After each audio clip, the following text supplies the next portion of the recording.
Assalamualaikum warahmatullahi wabarakatuh.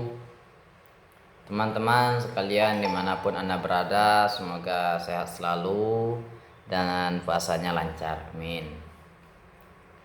Nah, sebelumnya saya ingin memperkenalkan diri saya terlebih dahulu. Perkenalkan, nama saya Soprizal dengan NIM 6022000019.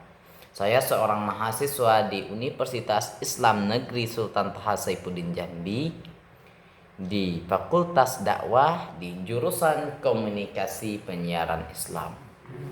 Pada kesempatan ini saya akan menyampaikan tugas yang diberikan oleh dosen pengampu saya, dosen pengampu mata kuliah sosiologi, yaitu Bapak Muhammad Junaidi SAG MSI. Semoga beliau sehat selalu dan selalu dalam lindungan Allah Subhanahu wa taala. Amin. Nah, di sini saya akan mengomentari materi-materi yang telah Bapak berikan. Yang pertama yaitu materi tentang perubahan sosial. Adapun perubahan sosial tersebut ialah perubahan-perubahan yang terjadi pada lembaga-lembaga masyarakatan dalam suatu masyarakat yang mempengaruhi sistem sosialnya, termasuk nilai, sikap-sikap sosial, dan pola perilaku di antara kelompok-kelompok dan dalam masyarakat. Di dalam perubahan sosial ini kita tahu bahwa banyak sekali yang telah berubah dalam interaksi sosial antara satu sama lain. Bisa kita contohkan, lihat masyarakat-masyarakat yang telah dipengaruhi oleh suatu dampak, kadang ada yang dampak positif dan dampak negatif, yang sehingga sosialnya ada yang menjadi lebih erat sosialnya, ada yang menjadi lebih renggang lagi sosialnya. Itu terjadi pada lembaga-lembaga kemasyarakatan dan mempengaruhi sistem sosialnya. Nah, begitu. Jadi telah terjadi karena berjalannya waktu, banyaknya suatu masalah dan permasalahan, hingga terjadi selalu perubahan-perubahan dalam sosial. Yang kedua yaitu pengertian dari sosiologi. Adapun pengertian dari sosiologi itu ialah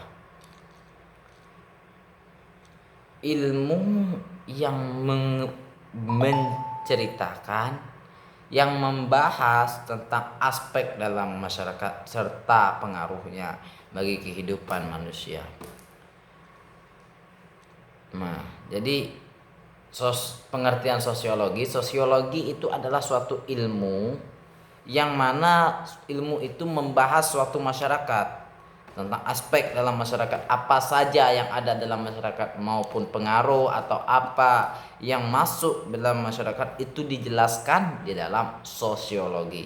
Karena manusia pada hakikatnya itu adalah makhluk sosial. Jadi sosiologi itu bisa menjadi ilmu, diperluas menjadi suatu ilmuwan. Akhirnya kita kenal dengan pembelajaran sosiologi.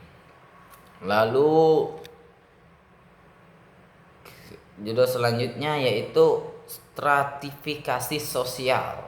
Sosiologi stratifikasi sosial. Sedang stratifikasi sosial. Stratifikasi sosial itu kita dapat artikan adalah sebagai pembeda posisi-posisi sosial individu dalam masyarakat. Pengertian seterusnya dapat pula berupa pengelompokan masyarakat secara sosial, budaya, ekonomi, atau politik dalam pelapisan-lapisan yang jenjang.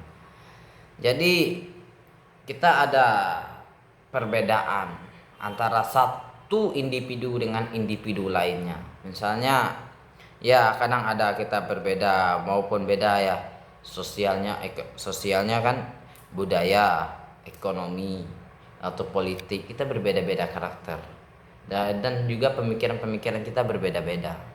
Jadi kita memiliki posisi sosial berbeda-beda. Dan kadang kita itu ada di atas, kadang kita ada di bawah. Itu terdapat dalam stratifikasi sosial. Sedangkan saya jelaskan lagi sosiologinya. Ya, sosiologi itu kan ya ilmu yang mengetahui tentang manusia. Stratifikasi sosial itu adalah perubahan tadi, perbedaan antara individu lainnya dan individu yang satunya. Jadi saling berkaitan antara sosiologi dan stratifikasi sosial, karena banyak orang ya saling berbeda antara satu sama lain. Lalu kita akan membahas lagi, saya akan mengomentari lagi judul yang keempat, sosiologi nilai dan norma. Sosiologi nilai dan sosiologi nilai dan norma. Pengertian nilai adalah ilmu sosiologi ilmu sosiologi yang diberikan kepada masyarakat sebagai sesuatu yang terbukti memiliki daya guna fungsional bagi kehidupan masyarakat.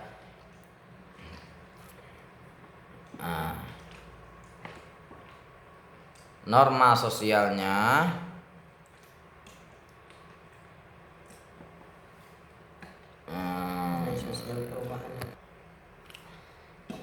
nilai sosial merupakan nilai yang tertanam di dalam masyarakat mengenai baik atau buruknya suatu hal atau tindakan. Jadi sosiologi nilai dan norma itu tertanam pada dalam diri masyarakat mengenai baik buruknya suatu hal atau tindakan. Pengertian nilai dalam ilmu sosiologi juga diartikan sebagai penghargaan yang diberikan masyarakat kepada segala sesuatu yang terbukti memiliki daya guna fungsional bagi kehidupan masyarakat. Jadi nilai sosiologinya itu ya apa yang kita lakukan, apa yang kita kerjakan, apa yang dapat kita berikan, apa diri ini yang bisa menjadi fungsi bagi kehidupan bersama. Diri kita ini, nilai diri kita ini fungsinya dalam sosiologi itu apa gitu ya kan. Apa fungsi kita dalam kehidupan bersama, kepentingan kehidupan bersama, itu apa fungsi diri kita? Kalau menurut ahli sosiologi Konjaraningrat, nilai sosiologi adalah nilai budaya yang merupakan pedoman tertinggi kehidupan manusia. Nilai sosial atau nilai budaya, nilai sosial kita kan, nilai sosial antara satu sama lain. Misalnya kawan lagi kesusahan kita bantu ya kan, gitu ya kan. Pokoknya gitulah. Jadi kita harus menanam nilai sosiologi dan nilai norma kita pada orang lain. Ya setidaknya kalau kita tidak bisa membantu ya kita menolong, sama-sama beda. Lalu saya akan mengomentari judul yang kelima, yaitu sosiologi gerakan sosial. Sosiologi gerakan sosial adalah suatu dinamika yang memberi dampak yang ditimbulkan oleh suatu kelompok maupun organisasi sosial terhadap kehidupan masyarakat. Dengan kata lain, gerakan sosial lebih tampak dalam bentuk status quo maupun tindakan yang bersifat perlawanan. Itu seperti ya, kalau gerakan sosial ini lebih identik dengan suatu organisasi gitu ya kan.